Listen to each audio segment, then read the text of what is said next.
What happens when a daytime television host pushes too far, and a Hollywood legend pushes back even harder? What you are about to witness is framed as the most explosive moment in live daytime television history, a confrontation so volatile that it shatters the illusion of polite banter and carefully managed controversy.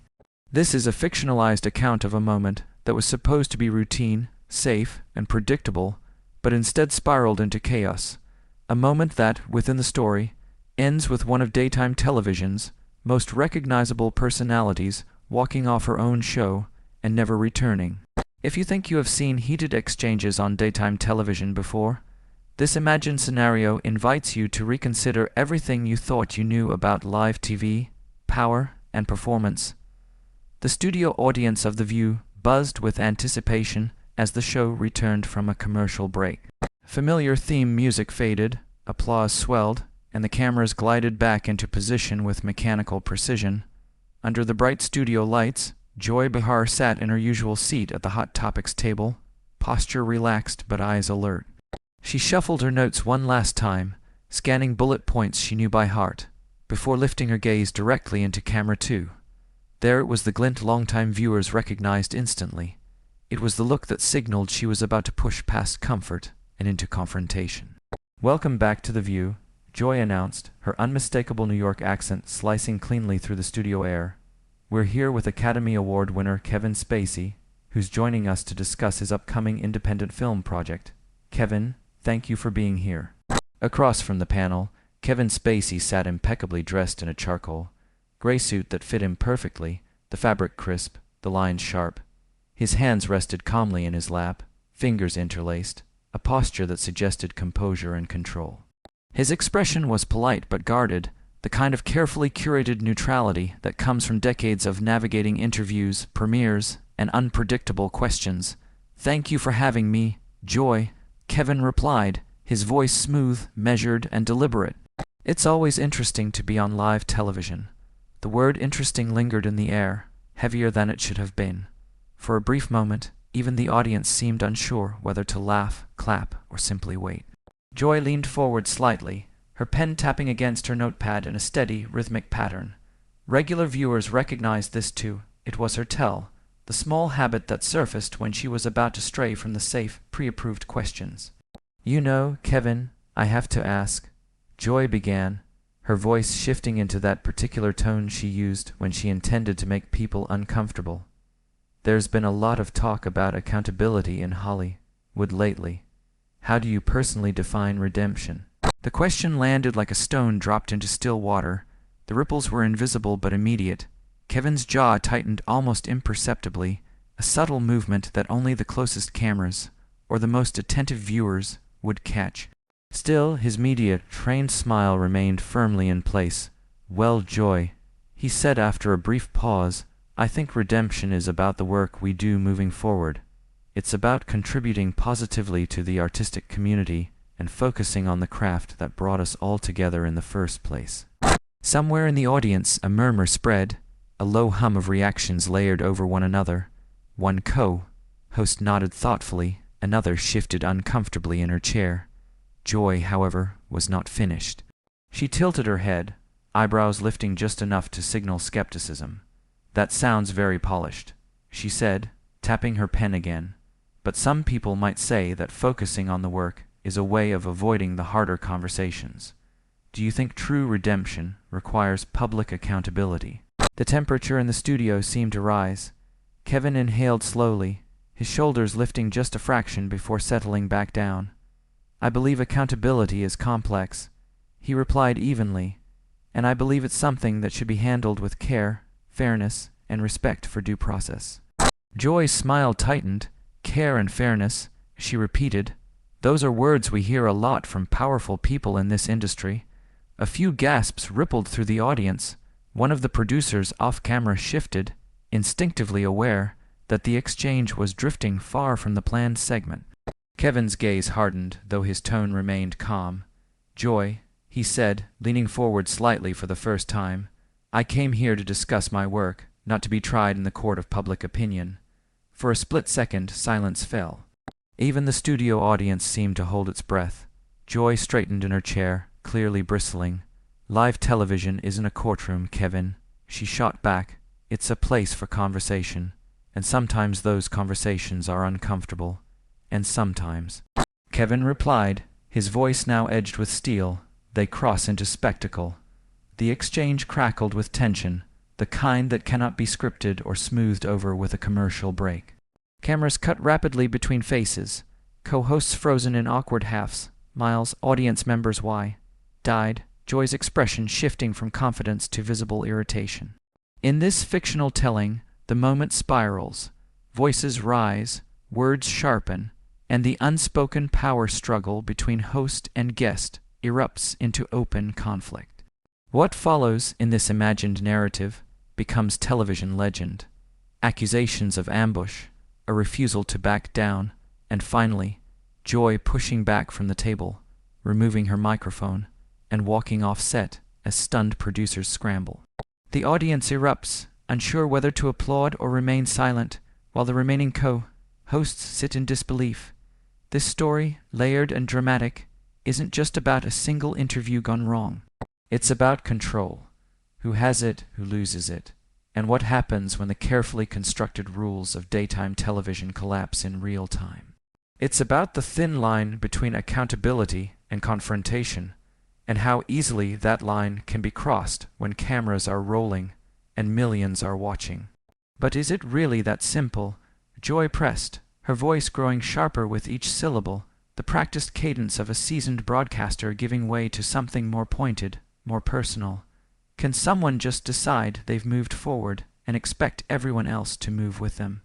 A murmur rippled faintly through the studio audience before settling into an uneasy silence. The laughter that usually came so easily had vanished, replaced by the uncomfortable awareness that something unscripted was unfolding. Even the stage lights seemed harsher now, exposing every flicker of expression, every tightening jaw, every restless hand. The other co-host sensed it immediately. This was not part of the pre-production outline. This was not a planned segue or a provocative but safe debate point. This was raw. This was risky. Kevin uncrossed his legs and leaned back slightly in his chair, an adjustment so subtle it might have gone unnoticed by anyone unfamiliar with him. His posture remained relaxed, but his attention had narrowed completely, his eyes fixed on Joy with an intensity that suggested careful calculation rather than irritation. "I think, Joy," Kevin said, evenly, his voice calm but firm, "that we live in a society where people are allowed to rebuild their lives." He paused just long enough for the words to settle, for the audience to register the shift in tone. This wasn't a defensive answer. It was a statement of principle. "That's what I'm doing." He continued, "I'm focusing on my work and on the projects that matter to me, on telling stories that reflect growth, resilience, and complexity. Isn't that what we encourage people to do? To learn, to evolve, to create something meaningful out of what they've lived through?" Joy didn't hesitate. "But what about the people who can't just rebuild?" She shot back, leaning forward now, her voice rising slightly, sharpened by conviction. "What about the people whose lives were affected by actions taken by some people in this industry? Don't they deserve more than just someone saying they're focusing on their craft and moving on?" The tension in the studio thickened, almost tangible. Camera operators exchanged quick glances behind their lenses, fingers hovering uncertainly over controls. In the control booth, the producer could be seen gesturing frantically, mouthing words that never reached the stage. "Wrap it up. Chain. Direction. Move on." Joy seemed oblivious to it all, or perhaps she was choosing to ignore it. Kevin's demeanor shifted almost imperceptibly. The polite smile he'd been wearing, the one perfected over years of press tours and award-season interviews, faded. In its place was something cooler, more deliberate, not anger, not fear, resolve. "Joy," he said carefully, "I came here today to talk about my new film, which deals with themes of human resilience and artistic expression. It's a project I'm deeply proud of. I'm not sure what specific situations you're referring to, but I do think it's important that we don't make assumptions about people's experiences or motivations." His words were measured, but there was steel beneath them. The audience leaned in, collectively holding its breath.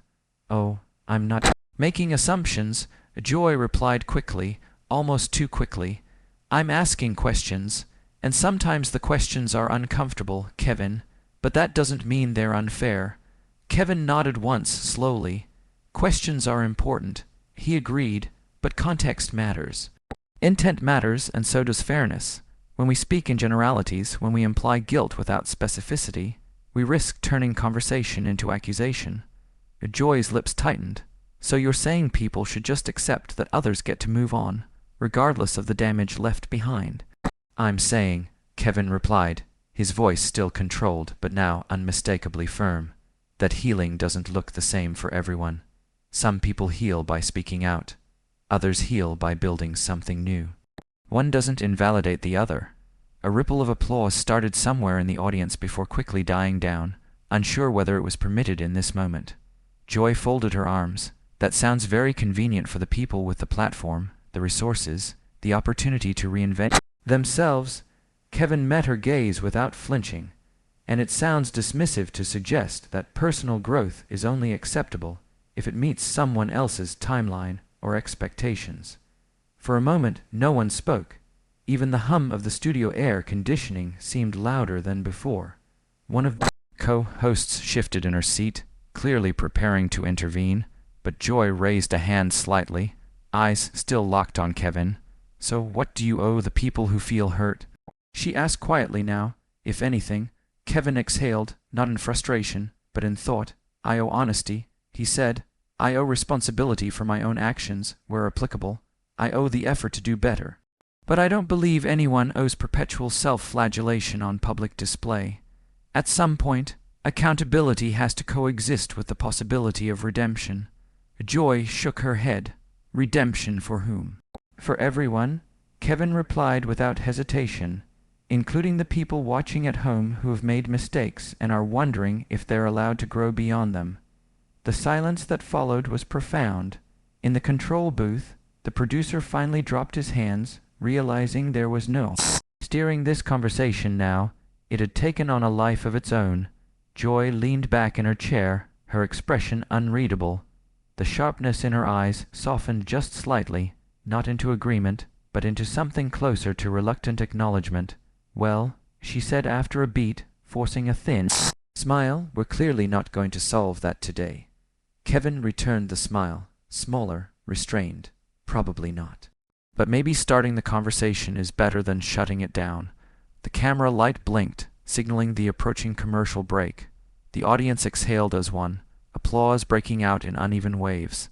As the theme music swelled, it was clear to everyone in the studio and to millions watching at home that this interview would be remembered not for the film promotion it was meant to be, but for the moment when civility, confrontation, and conviction collided live on air. A confrontation so intense it would later be whispered about in studio hallways and dissected across social media timelines, ending, at least in legend, with one of daytime television's most recognizable personalities walking off her own show and never returning. This is the story of how Joy Behar's career at The View allegedly came to a shocking and abrupt end during what was supposed to be nothing more than a routine celebrity interview. If you think you've seen heated exchanges on daytime television before, raised voices, awkward pauses, or thinly veiled tension wrapped in polite smiles, you haven't seen anything like this. What unfolded that day went far beyond the usual sparring. It crossed an invisible line, one rarely breached on live television, where performance gives way to something raw, personal, and uncontrollable. So make sure to subscribe and drop a comment telling us what you think really happened behind the scenes, because this story has layers. Layers of power, ego, unspoken rules, and moments that, once aired live, can never be taken back. The studio audience at The View was buzzing with anticipation as the show returned from its commercial break. The familiar theme music faded, applause swelled, and the cameras glided smoothly back into position. On the surface, everything looked exactly as it always did. Bright lights, polished smiles, and the comforting illusion of order. Joy Behar sat in her usual spot at the Hot Topics table, shuffling her notes one final time. The papers made a soft, deliberate sound against the glass surface as she aligned their edges with precision. Then she looked directly into camera 2. There it was, that familiar glint in her eye. Longtime viewers recognized it instantly. It was the look that meant Joy wasn't just moderating a conversation. she was about to provoke one. Stir the pot, push past the safe talking points and into territory that made publicists nervous and producers sweat. "Welcome back to The View," Joy announced, her trademark New York accent cutting cleanly through the studio air. Her voice carried authority, confidence built over decades in television. "We're here with Academy Award winner Kevin Spacey, who's joining us today to discuss his upcoming independent film project. Kevin, thank you for being here." The applause rose again, polite but restrained, the audience unsure how enthusiastic it was supposed to be. Kevin Spacey sat across from the panel, impeccably dressed in a charcoal gray suit tailored to perfection. His posture was upright, composed, his hands folded calmly in his lap. He wore the expression of a man deeply familiar with scrutiny, the polite half-smile, the measured stillness, the carefully neutral gaze. It was the kind of controlled demeanor that had served him well throughout decades in Hollywood, on red carpets and press tours, in interviews where every word could be replayed, dissected, and weaponized. "Thank you for having me, Joy," Kevin replied, his voice smooth and deliberate. "It's always interesting to be on live television." The word interesting lingered in the air a fraction longer than necessary. Joy tilted her head slightly, as if she'd caught it too. She leaned forward just a bit, her pen tapping against her notepad in a rhythmic patter. Tap, tap, tap, that regular viewers would immediately recognize as her tell. Joy only did that when she was thinking several steps ahead. "Well," she said with a faint smile, "let's talk about this film. It's independent. It's smaller than the projects you're known for." "Why this one? Why now?" Kevin nodded, prepared. "The story spoke to me. It's about resilience, about people redefining themselves after difficult chapters. I think those are themes many people can relate to." Joy raised an eyebrow. "Redefining themselves," she repeated slowly. One of the co-hosts shifted in her chair. Another glanced toward the audience, sensing the shift in temperature. This was no longer a standard promotional exchange. Kevin continued, seemingly unfazed. "It's about focusing on craft, on meaningful work, and on contributing something honest through art." Joy smiled, but it didn't reach her eyes. "And do you think," she asked, "that focusing on one's craft is always enough?" The audience grew quieter. Even the applause. Happy regulars sensed that the conversation was drifting somewhere unexpected. Kevin paused before answering, choosing his words with care.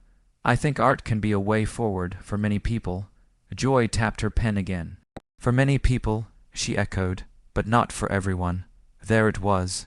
The control booth producer leaned forward, eyes narrowing, hands hovering near the communication panel. This was not in the rundown. This was not discussed in pre-production. Joy continued undeterred. "Some people don't get the luxury of moving forward quietly, Kevin. Some people live with consequences they didn't choose." The studio felt smaller now. Tighter, the air heavy with anticipation. Kevin's expression didn't change, but something behind his eyes sharpened. "Joy," he said evenly, "I came here to talk about a film, not to engage in vague implications." "Oh, I'm not implying anything," Joy replied quickly. "I'm asking questions, that's my job. And mine," Kevin responded, his voice still calm, "is to answer what's being asked, not what's being suggested." A beat passed. The audience didn't breathe. Joy leaned back in her chair, crossing her arms. For the first time, the ease she usually commanded seemed strained. "Well," she said, forcing a light tone, "sometimes the line between questions and reality makes people uncomfortable." Kevin met her gaze. "And sometimes," he replied, "discomfort comes from forcing a narrative that doesn't belong in the room." The silence that followed was deafening. Even the seasoned crew members knew they were witnessing something rare. Two veterans refusing to blink, live on air with nowhere to retreat. The camera light blinked, signaling an upcoming segment transition. The producer's voice crackled faintly through an earpiece somewhere, urging a change in direction. But Joy didn't look away, and Kevin didn't either. What happened next, some say, never fully made it to air. Others claim that moment marked the beginning of an ending no one could stop, and that's where the story truly begins. Joy leaned forward slightly, the subtle shift in her posture signaling to anyone familiar with her rhythms that she was about to abandon the safety of scripted conversation. It was the moment seasoned viewers recognized instantly, the point where polite dialogue gave way to pointed interrogation. "You know, Kevin, I have to ask." Joy began, her voice taking on that unmistakable edge, the one she used when she intended to make people uncomfortable. There's been a lot of talk about accountability in Hollywood lately, a lot of conversations about reckoning and consequences. How do you personally define redemption? The question landed like a stone dropped into still water. For a fraction of a second, Kevin's jaw tightened almost imperceptibly. It was the kind of micro-expression only cameras and people trained to read them could catch. Still, his media-trained smile remained firmly in place, practiced and resilient, as though it had been welded there by decades of press junkets and high-stakes interviews. "Well, Joy," he replied carefully, his voice measured and calm, "I think redemption is about the work we do moving forward. It's about contributing positively to the artistic community and focusing on the craft that brought us all together in the first place." Few polite nods rippled through the audience, but they were tentative, uncertain. Joy wasn't finished.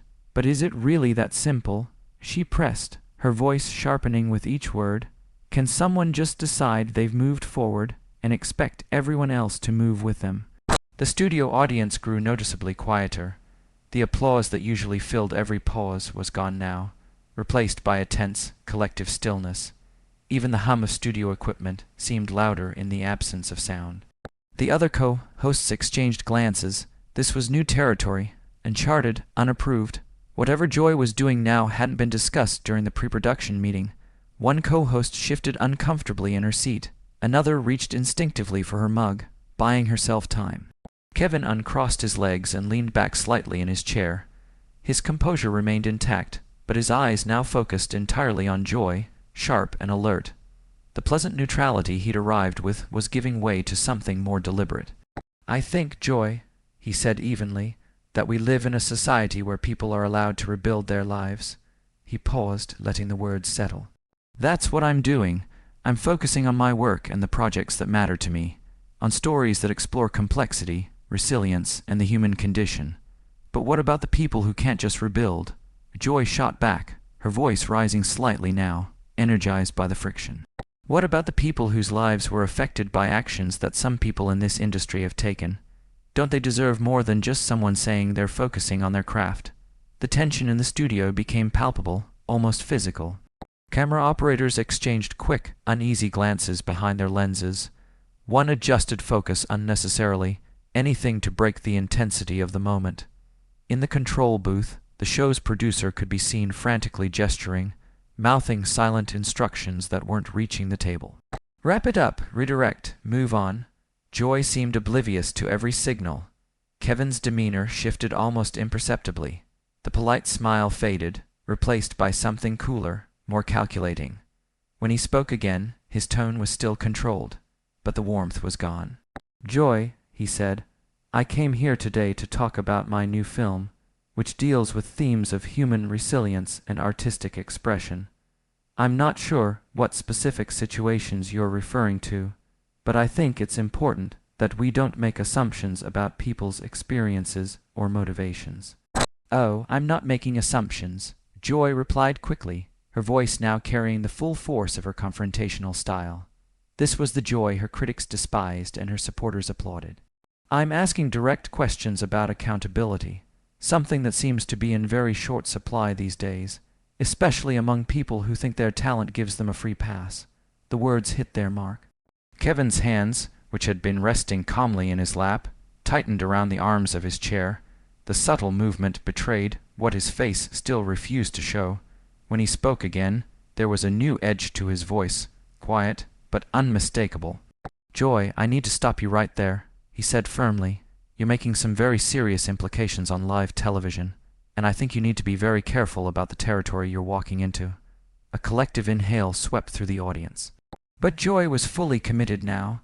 There was no retreat, no softening of tone. This was the confrontational stance that had made her one of daytime television's most polarizing figures, admired for her fearlessness, criticized for her relentlessness. "Careful," she scoffed lightly. "People watching at home have been careful for years. Careful with their silence, careful with their pain. I think what they want now is honesty." Kevin's gaze hardened. "And I think," he replied, that honesty without responsibility can turn into something reckless. The control booth erupted in silent chaos. The producer waved both arms now, signaling a cut to commercial, but the cameras stayed live. The moment had slipped beyond control. Joy leaned forward again. "So what do you owe the people who feel hurt?" she asked quietly, her voice lower now, more dangerous, if anything. Kevin exhaled slowly, choosing his words with visible restraint. "I owe integrity," he said. "I owe responsibility for my own actions, where applicable, but I don't owe public condemnation based on implication. Accountability should not become a spectacle." "And who decides that?" Joy challenged. "You know," Kevin replied. "Time, truth, and fairness." The silence that followed was absolute. Even seasoned crew members knew they were witnessing something rare. Two veterans locked in a live confrontation. Neither was willing to surrender.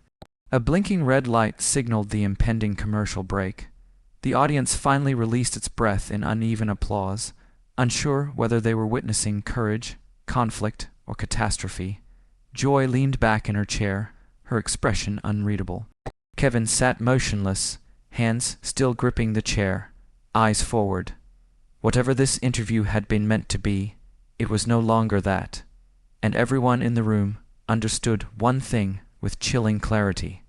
There was no going back from what had just been said.